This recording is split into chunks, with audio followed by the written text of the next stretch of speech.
नमस्कार. मी विश्वास उडगी. जंतर मंतरवरती विद्यार्थ्यांचं आंदोलन संपलं त्यापूर्वी वांगचुक यांचं उपोषण संपलं. आता परिस्थिती पार्लमेंटमध्ये आहे. या ठिकाणी राहुल गांधी जे करतायत हे सगळ्यात महत्वाचं आहे. वास्तविक धर्मेंद्र प्रधानांचा राजीनामा घेणं हा एक टप्पा झाला, पण शिक्षण व्यवस्थेमधला संपूर्ण भ्रष्टाचार जो आहे, नीट परीक्षेमधला जो गोंधळ आहे आणि त्याच्यावरती जेव्हा विद्यार्थी आवाज उठवतात त्यांच्यावरती निघृण हल्ला कोणी केला, हा क्रूर कर्मा कोण? तो केवळ दिल्ली पोलीस कमिशनर असू शकत नाही, तो केवळ होम मिनिस्टर असू शकत नाही. ह्याच्या मागे निश्चितपणे एक सोची समजी चाल आहे आणि त्याकरता राहुल गांधींनी रिस्क घेऊन पहिल्या प्रथम इतिहासामध्ये प्राईम मिनिस्टरच्या घराच्या बाहेर सगळ्या खासदारांना घेऊन एक अभूतपूर्व धरणे आंदोलन केलं. आणि त्यानंतर हे जे आंदोलन आहे, हे आंदोलन सुरुवात केली राहुल गांधींनी छात्रों की गूंज पासून 2024 पासून त्याला एक आता शेप आलेला आहे. विद्यार्थ्यांचा संताप हा रस्त्यावरती आहे, भारतात सर्वत्र आहे, हे या भूमिकेतून स्पष्ट दिसून आलं. आणि त्याचा जेव्हा उद्रेक झाला, त्याच्यावरती जो लाठीमार झाला, हे कोणत्या क्रौर्याचं लक्षण आहे याचं निदान राहुल गांधींनी केलं आणि त्यांनी बरोबर शत्रू हेरलेला आहे. आज पार्लमेंटमध्ये ह्या प्रश्नांवरती चर्चा आहे. इतके दिवस पार्लमेंट होऊच देऊ नये ही पद्धत खरं तर सत्ताधारी पक्षांकडून आहे. तुम्ही काही बोलायला लागलात तर लगेचच सभापती ऍडजर्नमेंट करतात आणि ते वारंवार करतात. हे आपण काही दिवस बघितलं. आत्ता त्यांना परिस्थिती आटोक्यात आणण्याकरता चर्चा करावी लागते. राहुल गांधींनी प्रश्न उपस्थित केलेला आहे की होम मिनिस्टरने पेलेट गन आणि AK-47 चालवायचे आदेश दिले आहेत किंवा नाहीत हे जगाला कळू द्या. नेमका मुद्दा त्यांनी मांडलाय. पण मग अमित शहा लोकसभेत येत नाहीत, ते लोकसभेत येत नाहीत म्हणतात. सगळे खासदार रोजच आंदोलन करतायत त्या एकूण संसदेच्या आवारामध्ये. आणि त्या ठिकाणी चर्चा आहे, लोकसभेमध्ये अमित शहा का येत नाहीत? अमित शहा यांनी ऑर्डर दिली आहे का? पोलीस कमिशनर स्वतःच्या ऑर्डर प्रमाणे पोलिसांना अशा बेछूट लाठीमाराची ऑर्डर देऊ शकतात का? वस्तुस्थिती अशी आहे की दिल्ली पोलीस हे होम मिनिस्टरच्या अंडर आहेत. होम मिनिस्टरना पंतप्रधानांना रोज रिपोर्ट करावं लागतं. रोज रिपोर्टिंग तर करावंच लागतं. ते केवळ मंत्र्यांना नाही तर सगळ्या सुरक्षा यंत्रणांना करावं लागतं. ही एक सिस्टम आहे. पण या देशामध्ये 2014 नंतर कोणतंही मंत्रालय स्वतंत्रपणे काम करतंय असा जर कोणाचा अनुभव असेल तर त्यांनी जरूर बोलावं. मग ते अर्थ मंत्रालय असेल, ते विदेश मंत्रालय असेल, ते उद्योग मंत्रालय असेल किंवा शेतीविषयक मंत्रालय असेल, आणि शिक्षण खात्याविषयीच आपण बघितलंच. होम मिनिस्टर सर्व आहेत आणि होम मिनिस्टर हे सगळे निर्णय घेतात असा एक समज लोकांचा आहे. पण आता माहिती अशी बाहेर येते आणि ती पार्लमेंटमध्ये प्रश्नार्थक स्वरूपात उभी आहे. प्रश्न राहुल गांधींनी विचारला आहे, ऑर्डर कोणी दिली सांगा, डिपार्टमेंट तुमचं आहे. तुम्ही असा क्रूर हल्ला विद्यार्थ्यांवरती कसा करू शकता? त्यांना संरक्षण दिलं पाहिजे, त्यांचे सगळे गुन्हे माफ केले पाहिजेत. आणि ज्यांनी पेलेट गन चालवण्याचे किंवा अनेक असे अत्याचार करण्याचे आदेश दिले त्याच्यावरती चौकशी व्हायला पाहिजे. ही मागणी बरोबर आहे. राहुल गांधींनी सातत्याने हे प्रश्न गेले 2-2.5 वर्ष या देशाच्या तरुणांवरती, या देशाच्या विद्यार्थ्यांवरती, या देशाच्या महिलांवरती, या देशाच्या शेतकऱ्यांवरती आणि या देशाच्या कामगारांवरती कोणते अत्याचार होत आहेत आणि परिणामी अर्थव्यवस्था कशी तिची वाताहत झाली आहे. त्यामुळे छोटे उद्योग आणि मधल्या साईजचे उद्योग, ज्याला MSME आणि SMEs असं संबोधन आहे, याची पण बर्बादी होते. अर्थव्यवस्था देशद्रोहीला लावण्याचं काम हेच सरकार करते, त्यांचीच धोरणं आहेत. आणि आता जेव्हा परिस्थिती आटोक्याबाहेर गेली तेव्हा हे क्रूर कर्म राज्य करते. परिस्थिती आटोक्यात राहण्याकरता धर्मेंद्र पदांचा राजीनामा घेऊ शकतात, पण त्यांनी केलेल्या 12 वर्षामध्ये जे अत्याचार आहेत त्याचा आता जेव्हा पाढा वाचला जाईल 1 बाय 1, तेव्हा लोक लोकसभा अटेंड करत नाहीयेत. धर्मेंद्र प्रधानांचं स्वागत काही भाजपचे लोक करतायत, हात तुरे घालून, जणू काही ते युद्ध जिंकून आलेले आहेत. आणि इथे बिहार काय, महाराष्ट्र काय किंवा दिल्ली काय, इथल्या विद्यार्थ्यांवरती झालेला अन्याय याची चौकशी होत नाहीये. अमित शहा हाजीर हो असं सभापती म्हणत नाहीयेत. त्यामुळे स्टेलमेट कंटिन्यू आहे. बाकी फास्ट कोर्ट वगैरे सगळं चालू राहिलो, पण फास्ट कोर्ट या देशामध्ये त्याचे निर्णय 15-15 वर्ष लागत नाहीत, असा फास्ट कोर्टचा इतिहास आहे. अशा वेळेस ऑर्डर्स दिल्या कोणी? मगाशी मी सांगत होतो की या देशामध्ये 2014 पासून मोदी सत्तेवर आल्यापासून मोदी एके मोदी यांचंच राज्य प्रत्येक मंत्रालयात आहेत. कोणतंही मंत्रालय स्वतंत्र नाहीये. प्रत्येक मंत्रालयावरती एक नियंत्रण आहे प्राईम मिनिस्टर्स ऑफिसवरून. प्रत्येक यंत्रणेवरती नियंत्रण आहे प्राईम मिनिस्टर्स ऑफिसवरून.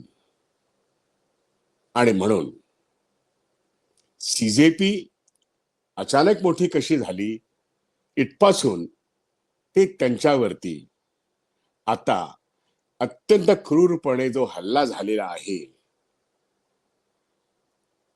तो त्यांच्या एकूणच मोदी डर गए है, मोदी डरपोक है, हे जे राहुल गांधी सतत सांगतायत आणि देशाला सांगतायत की डरो मत, एक दिन मुझे जाएगा, आणि ती वेळ अतिशय जवळ आली आहे, हेच ते रिपोर्ट्स आहेत. या वर्षाखेरपर्यंत 2 ते 3 राज्यांमध्ये निवडणुका आहेत. पुढच्या वर्षी सेन्सस आहे म्हणून त्या प्रिपोन होत आहेत. SIR डोक्यावर आहे, सेन्सस डोक्यावर आहे, निवडणुका डोक्यावर आहेत. योगी आटोक्यात आहेत का माहित नाही, अमित शहा आटोक्यात आहेत का माहित नाही, कोण मंत्री कोणाच्या गटाचा आहे हे माहित नाही. भारतीय जनता पक्षाचं जहाज आतून बुडतंय, भोकं पडली आहेत, जहाज कधीही बुडेल. मी स्वतः जानेवारीमध्ये एक व्हिडिओ केला होता. भारतीय जनता पक्षाचं जहाज या वर्षअखेर बुडणार आहे. आपण जुलै महिन्यात आहोत, पावसाळी अधिवेशन सुरू आहे. आंदोलनाचा एक टप्पा लोकांनी बघितला. जनरेशन नवीन जी आहे यांची कृती आणि भाषा ही सर्वांना भावतेय. आणि एका मंत्र्याचा राजीनामा घेऊन ते थांबलेलं नाहीये, पण या देशाचा खरा मार्गदर्शक जो आहे चळवळीचा, मोदींना घालवू शकणारा मार्गदर्शक जो आहे, जो तरुणांचा, शेतकऱ्यांचा, कामगारांचा लोकशाही पद्धतीने हा तख्ता पलट करू शकेल असा नेता जर कोणी असेल तो राहुल गांधी आहे. त्यांनी बरोबर प्रश्न विचारलाय की ऑर्डर्स होम मिनिस्टरच्या आहेत, तर त्यांनी समोर यावं, त्याची पार्लमेंटमध्ये चौकशी होईल. सभापतीने हो म्हटलंय, पण सूत्र काय सांगतायत? ऑर्डर्स अमित शहाने दिल्या का मोदींनी दिल्या?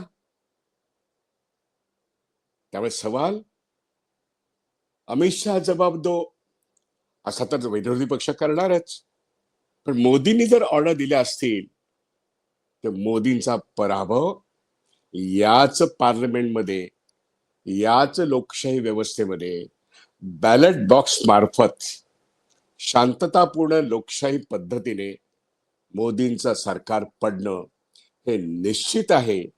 आणि म्हणून राहुल गांधी यांच्या नेतृत्वाखालील इंडिया अलायन्स अत्यंत योग्य पद्धतीने वाटचाल करतोय आहे. देशातला प्रत्येक तरुण, महिला आणि पुरुष, विद्यार्थी यांना आशास्थान हे या देशाचा एक तरुण विरोधी पक्ष नेता ज्याचं नाव राहुल गांधी आहे हेच आहे. राहुल गांधींनी प्राईम मिनिस्टरच्या ऑफिस घराच्या बाहेर जे त्या दिवशी तमाम खासदारांना घेऊन जो धरणा कार्यक्रम केला त्यामध्ये सगळ्यांची भीती संपलेली आहे. ही रिस्क, हे धैर्य फक्त फक्त आणि फक्त राहुल गांधी घेऊ शकतात. शांतपणे विचार करून विद्यार्थ्यांच्या तमाम मागण्यांना पाठिंबा देत आता धर्मेंद्र गेले, नरेंद्र कधी जातील, पण त्याकरता त्या जंतर मंतरवरती आणि संपूर्ण भारतामध्ये पोलिसांनी केलेला अत्याचार याचा लेखाजोखा करणं, याकरता अमित शहा जबाब दो हे जे त्यांनी जाहीर केलेलं आहे हा केवळ काँग्रेसचा अजेंडा नाही, एक सोची समजी चाल आहे. तमाम इंडिया अलायन्सचे पक्षातले लोक आता डिलिमिटेशनच्या निमित्ताने जे उड्या भरून तिकडे जात आहेत त्यांना सुद्धा आपली उलटी उडी करावी लागेल. त्यामुळे 362 तर शक्यच नाही, जे गेलेले 342 आहेत ते पण परतीच्या वाटेवर येतील अशा तऱ्हेची परिस्थिती आहे. मोदीच्या बुडत्या जहाजात कोण पाऊल ठेवेल अशी ही परिस्थिती आहे. त्यामुळे अमित शहा जबाब दो असं म्हणताना मिस्टर मोदी जवाब दो, मोदी क्विट दिस गव्हर्नमेंट अशी ती मुवमेंट आहे. 1942 ला क्विट इंडिया मुवमेंट होती, आता क्विट मोदी मुवमेंट आहे. ती रस्त्यावरती पण आहे आणि ते पार्लमेंटमध्ये पण आहे. पण मिस्टर शहा जवाब दो, पॅलेट गन चालवण्याचे आदेश कोणी दिले, AK-47 चे आदेश कोणी दिले, नाहीतर लोक तुम्हाला जाब विचारतील असंही वातावरण आहे. झेलजीचा परिणाम, पण राहुल गांधी यांचं नेतृत्व या देशाला निश्चितपणे लोकशाही मार्गाने सत्ता पालट करण्यासाठी जनतेला तयार करीत आहे. ही अत्यंत महत्वाची बाब मला वाटते. आणि म्हणून अंदर की बात, पंतप्रधान मोदींनी अत्यंत क्रूर कर्मा म्हणून त्यांनी जे काही केला गेल्या 12 वर्षात केलं, पुलवामा असो, शेतकऱ्यांवरचं अत्याचार असो, महिलांवरती अत्याचार असो, मणिपूर असो, त्यांनी केलेला नोटबंदी असो, त्यांनी आणलेला GST असो, त्यानंतर करोनाची त्यांनी लोकांच्याच तब्येतीची वाट लावली आणि पूर्णपणे या देशाचं अर्थकारण ज्या पब्लिक सेक्टरवरती उभा आहे तो पब्लिक सेक्टर डिसमॅन्टल करण्याकरता विदेशी भांडवल आणण्याचा प्रयत्न केला. आणि आता तर या देशातलं मी असं म्हणेन foreignization of entire foreign sector, entire financial sector हे आता त्यांच्या टार्गेटवरती आहे. फायनान्शियल सेक्टरचं फॉरेनायझेशन करणं हे जर मोदींना जमलं तर देश मोडेल, अर्थव्यवस्था मोडेल. आणि म्हणून Modi must go, Modi must go ही भाषा आता नवीन जनरेशनची आहे, जुन्या जनरेशनची आहे.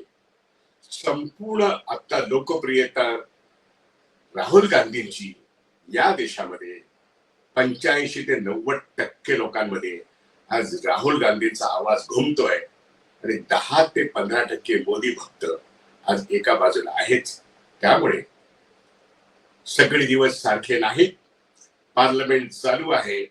अमित शहा जबाब दो. ऑर्डर तुम्ही दिल्या पोलिसांना का खऱ्या ऑर्डर ज्यांनी दिल्या त्यांचा चेहरा समोर येईल, अशी ही परिस्थिती आहे. हा व्हिडिओ सर्वांनी शांतपणे ऐकावा, तो लाईक करावा आणि तो आपल्या मित्रपरिवारांना ऐकण्यासाठी फॉरवर्ड करावा. प्रीवियस मीडियाचा हा व्हिडिओ आपण जरूर नीटपणे ऐका, लाईक करा, फॉरवर्ड करा. इथेच थांबतो. धन्यवाद.